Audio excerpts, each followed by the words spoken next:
American embassy पर हमले के लिए अमेरिका ने ईरान को जिम्मेदार ठहराया है। ईरान के हमले पर भड़के अमेरिकी विदेश मंत्री माइक पॉम्पियो, ईरान के अपराधियों को कड़ी सजा मिलनी चाहिए, यह कहा गया है अमेरिका की तरफ से। ईरान ने अमेरिकी दूतावास पर ताबड़तोड़ हमले किए थे, रॉकेट दागे थे और उसके बाद अमेरिका की तरफ से यह सख्त बयान, ईरान के अपराधियों को कड़ी सजा मिलनी चाहिए।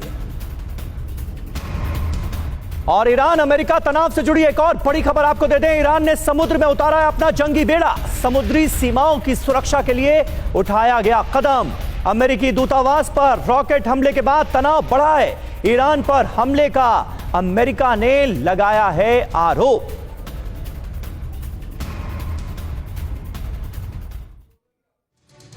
और कुछ अहम जानकारियां इसी से जुड़ी आपको देना चाहेंगे। अमेरिकी दूतावास पर 2020 में ईरान के अटैक जो हुए उनकी डिटेल्स इस वक्त इंफॉर्मेशन वॉल पर आ चुकी है। अमेरिकी दूतावास पर 2020 में ईरान के अटैक, यूएस दूतावास पर जनवरी से अब तक कई हमले हो चुके हैं। 7 और 8 जनवरी को 3 बार रॉकेट हमले किए गए हैं और 18 नवंबर को याद कीजिए रॉकेट हमले हुए थे, इसमें एक बच्चे की मौत हुई थी, 5 लोग घायल हुए थे। तो लगातार तनातनी बढ़ती जा रही है, टेंशन बढ़ता जा रहा है ईरान और अमेरिका के बीच में। 20 दिसंबर को 8 रॉकेट दागे गए थे, यह सिलसिला लगातार जारी है और कासिम सुलेमानी की मौत के बाद यह टेंशन और ज्यादा बढ़ी है। कई रॉकेट्स को यूएस डिफेंस सिस्टम ने हवा में मार गिराया, यह भी जानकारी सामने आई थी और यह सिलसिला लगातार जारी है। एक बार फिर बगदाद में यूएस के दूतावास को निशाना बनाया गया है। कुलकर्णी साहब, अगर यही सिलसिला जारी रहा तो आने वाले वक्त में क्या मिडिल ईस्ट एक बड़ा जंग का मैदान बन सकता है क्या? इसकी भी आशंका है क्या?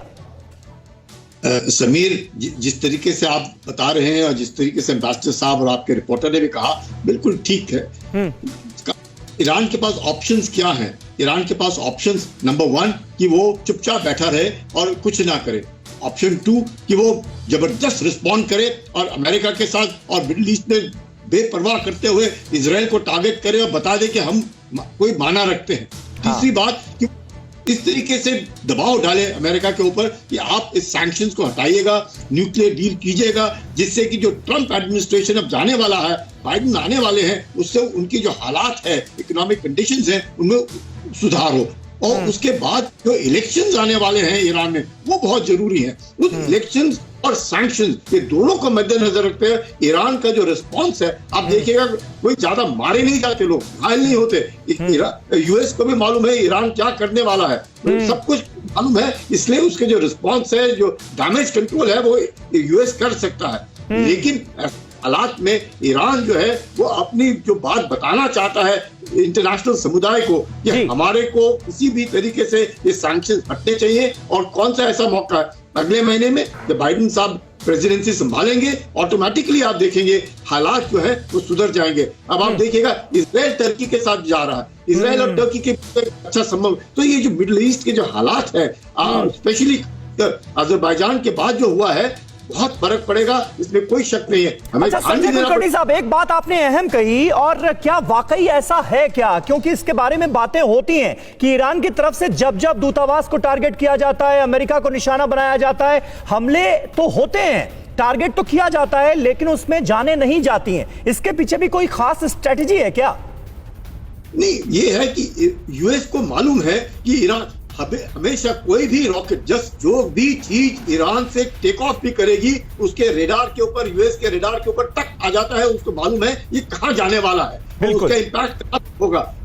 या तो मिड एयर में उसको डिस्ट्रॉय किया जाएगा या इम्पैक्ट ही नहीं होने दिया जाएगा। और उनके जो अंडर बने हुए हैं उनमें वो उनके जो दूतावास के लोग हैं वो जो चले जाए, तो उनको लोगों को नुकसान नहीं होगा। लेकिन ईरान दबाव बनाना चाहता है, ईरान और कहीं नहीं टारगेट, ईरान यूएस के ऊपर दबाव बनाना चाहता है, इंटरनेशनल कम्युनिटी को बताना चाहता है और अपने आवाम को भी बताना चाहता है कि वो इससे यूएस से डरने वाला नहीं है। वो एक वाकई एक ओल्ड सिविलाइजेशन है और खड़ा रहने की कोशिश करता है। लेकिन अंदरूनी हालात ईरान के वाकई खराब हो रहे हैं।